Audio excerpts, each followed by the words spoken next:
And so we're going to move into the next part of our morning with Benoit Dagenais, and my friend Aurélie is up here with me, who's going to co-facilitate the sessions. Aurélie, I will hand it over to you. Thank you, Cathy. Bonjour tout le monde. Ça me fait très plaisir d'accueillir Monsieur Benoit Dagenais. To present Benoit Dagenais, Deputy Minister of Ministère de l'Immigration, de la Francisation et de l'Intégration du Québec since June 2020.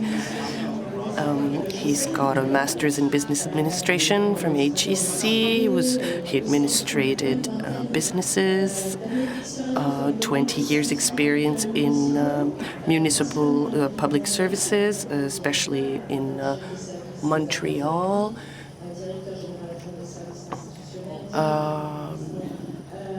Institutional services, legal services, and works for the Bureau Sud-Ouest. Thank you very much. I would like to start by saying that I'm so sorry for not being here, but I do not want to spread the germs that I have with you today.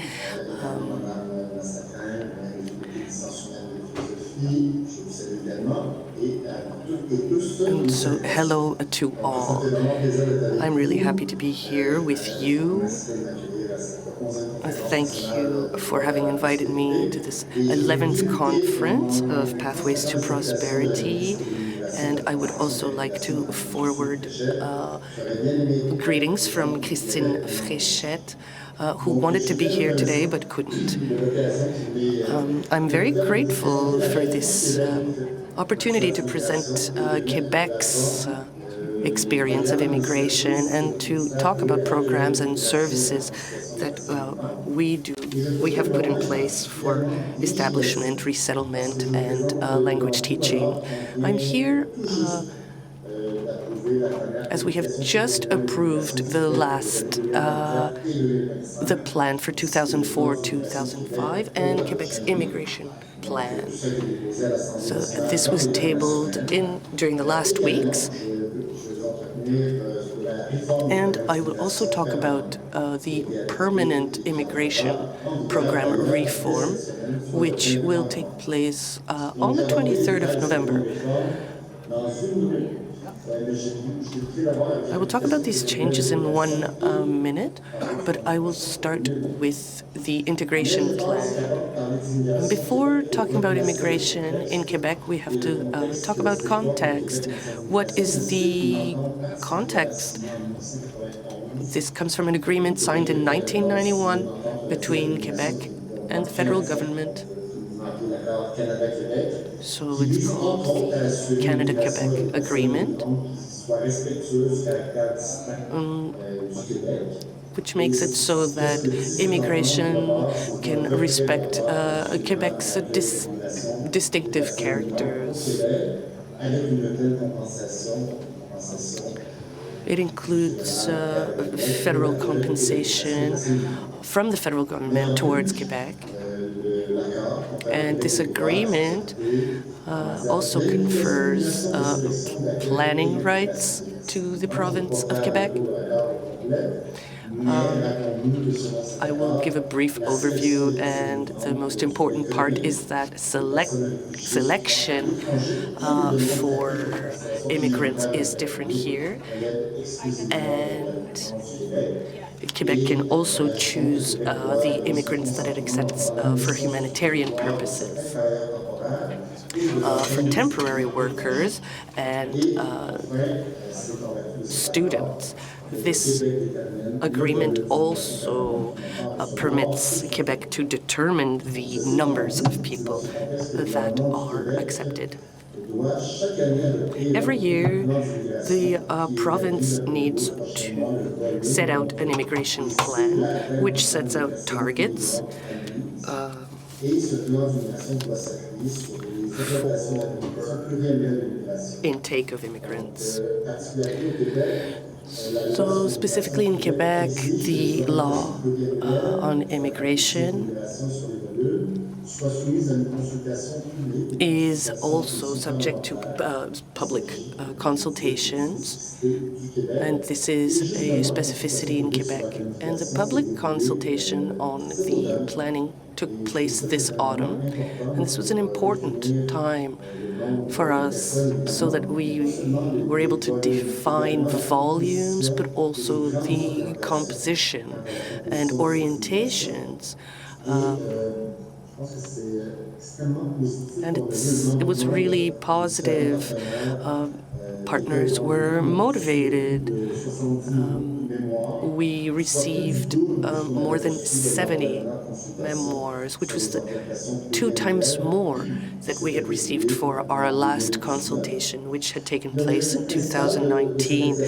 The main goal of this exercise was to be able to talk about the 12 guidelines that we had set out in order to define the characteristics and orientation that Quebec wanted to see in terms of immigration for the upcoming years. And this was an important moment to be able to listen to civil society and stakeholders who came to speak about immigration, French learning. We received a lot of new ideas, and 66 people or organizations spoke during the consultation, and 420 people filled the survey that was available online. What does this show? This shows that there is an interest, an important interest here in Quebec about immigration, how we choose people, how we teach them French. And through this consultation was the basis for the plan that will guide us through 24-25. Quebec has fixed the number of permanent immigrants to 600,000. And 65% of these people will fall in the category of economic immigration. And there are also a lot of graduates that have been chosen.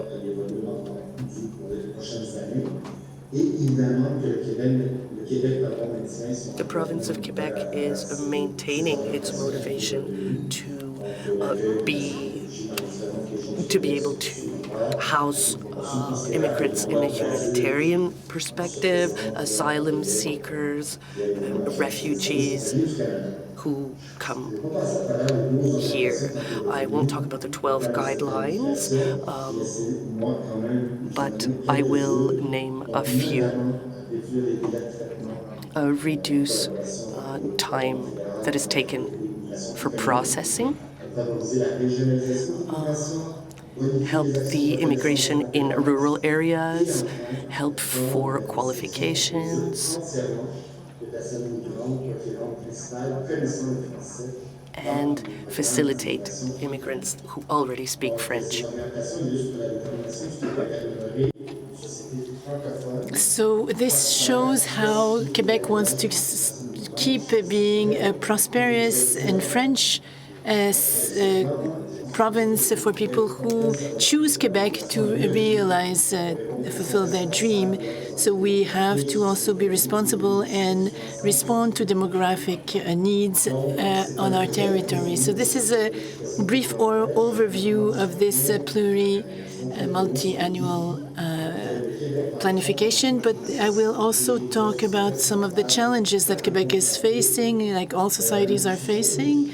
These are complex, interconnected challenges. We are talking about labor shortage. We are talking about issues linked to welcoming capacity, access to lodging and public services. And we say that we are convinced that immigration is richness for Quebec, a wealth for Quebec, and can help us to have a better future. But the protection of French is also at the heart of the Quebec society. It's clear that this data from the last census show that there is a decline in the use of French, but immigration can actually participate and help to stop this decline.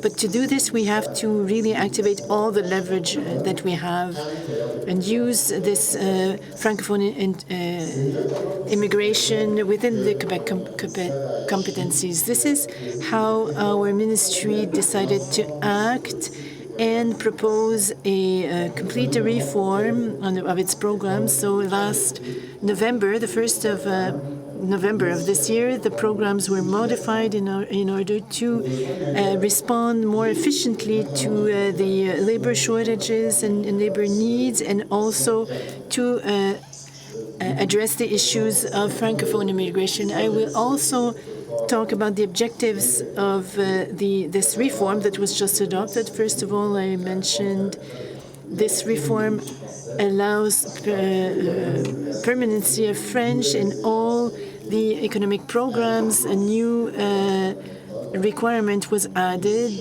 a requirement of knowledge of French for most of its program, but the reform is actually wider and broader than the linguistic question. It aims to also tackle the issue of labor shortage. So we had the selection, the selection program of skilled workers. We've rethought this program, enforcing aspects that would meet needs and issues linked to the selection of immigrant persons. Two examples: one for trades and professions that are regulated. So this will allow people who will be selected in this program, people who have already started to have their skills recognized, education abroad recognized. So the second aspect will be a bridge between permanent and temporary residents for immigrant persons who are in Quebec and already qualified. So we want to have this bridge between the temporary and permanent immigration. Other changes, I won't have time to talk about everything here. There's a program, reform of the different programs, but rest assured that these changes will contribute to the economic prosperity of Quebec. We are talking about entrepreneurs, for instance, who will take over local firms, or people who will invest and create their own jobs. Maybe we have a word on the graduate aspect of the Expérience Québécoise program. So we want to attract but also retain foreign students by facilitating their selection and speeding up their selection as well. There was a criteria before by which someone needed to work 1 year before they could be selected, and we actually removed this year, so the Francophone person can study, who has studied in Quebec in French, can right at the end of the program be selected in this program. And there's also a family regrouping to reinforce also support and also sponsorship by families. And we've also added a condition of knowledge of French for temporary immigrants, but not when they arrive, but when they have been in Quebec for more than 3 years and they want to renew. This is where this applies. So through this reform, we don't forget our humanitarian engagement to accept and welcome refugees, and we offer emergency lodging, for instance, for Ukrainian immigrants, citizens that want to stay. So this land needs to be a safe space for people who are fleeing conflict and wars. So we maintain our humanitarian engagements as far as the refugees. Word on franchisation. So we are also talking about, there's also an aspect of regionalization of immigrant persons. So we want to work. We have actually doubled the budget as far as French lessons for the last 5 years. French. And an important landmark in June of last year, we had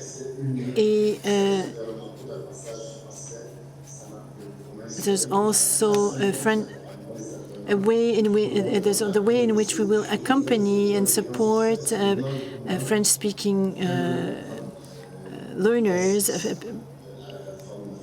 They will have access to this platform that's called Francisation Québec, and we work on increasing protection of French in Quebec.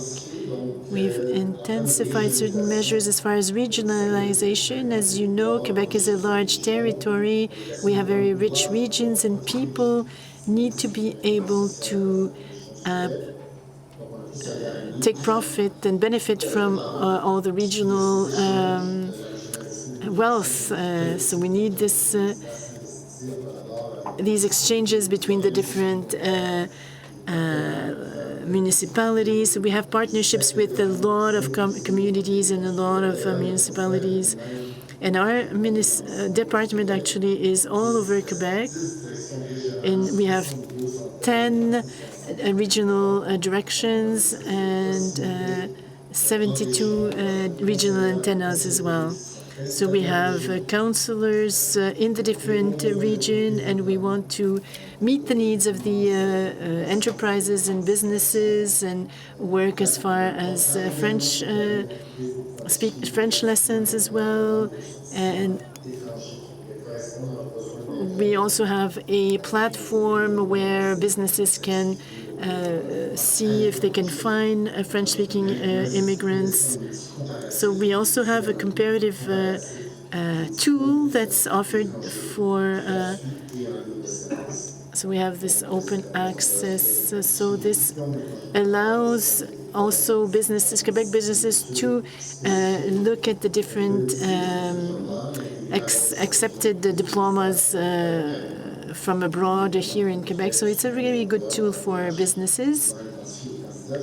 And it allows firms and businesses to find candidates that meet their needs. So we also have a network abroad who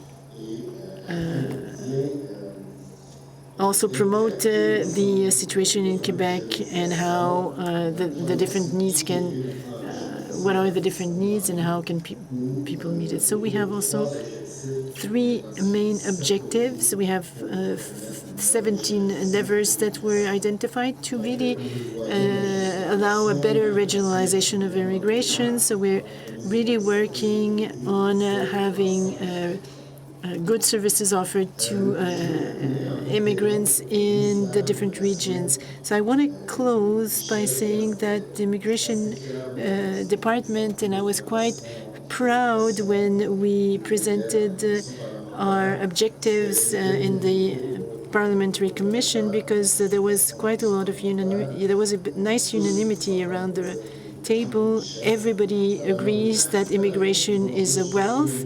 It allows to meet the social linguistic needs and economic needs that we have in Quebec, and it brings also a diversity of talents. So we need to streamline the trajectory and the pathway of immigrants here to have a more dynamic, it allows to bring a new dynamic, and it also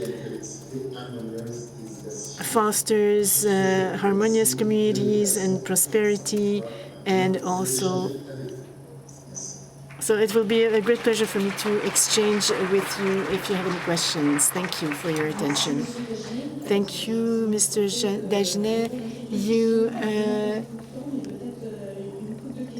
You accepted to answer certain questions. The most popular question, you can imagine where this is going, the impact and the consequences on Bill 21 on immigration, and how do you maintain EDI, equity, diversity, inclusion? This is a very broad question.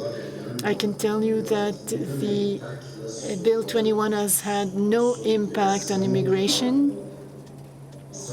We have seen in our department ministry a enthusiasm for immigration to Quebec.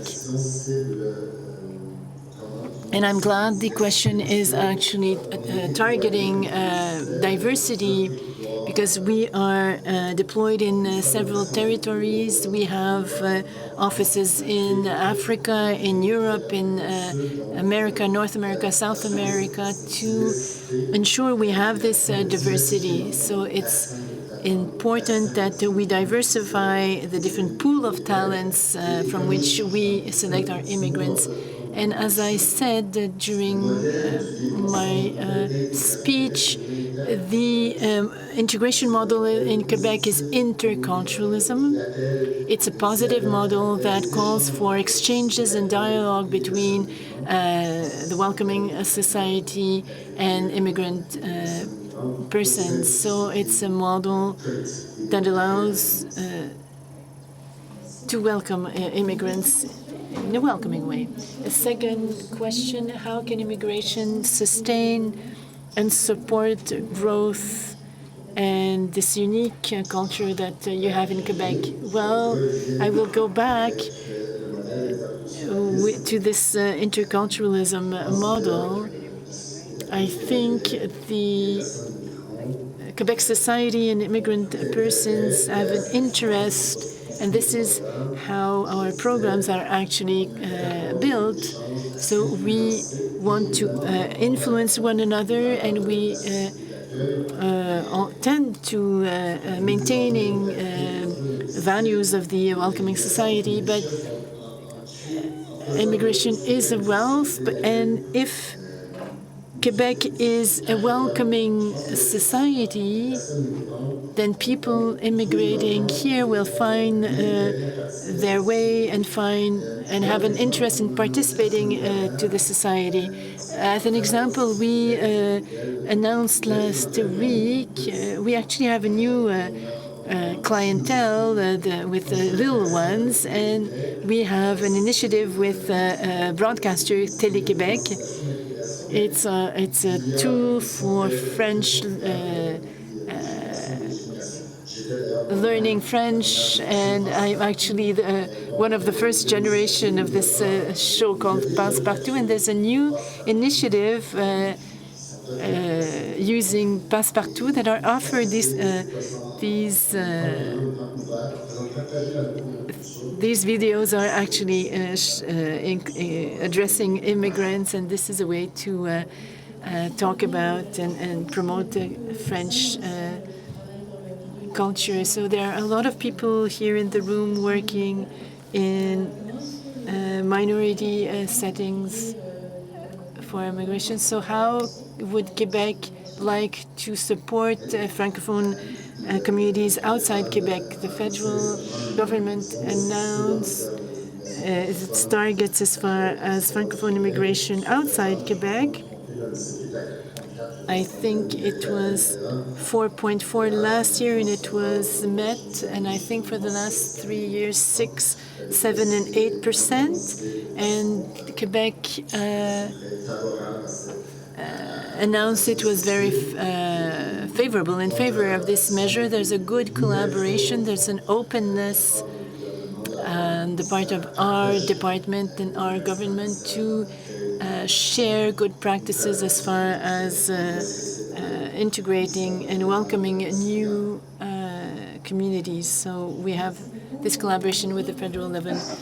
I unfortunately will have to stop here. Thank you very much for joining us despite the circumstances. I'm sorry, I would have liked to be here physically with all of you, but thank you for allowing me to be with you virtually. So we have a few. Yes, go ahead.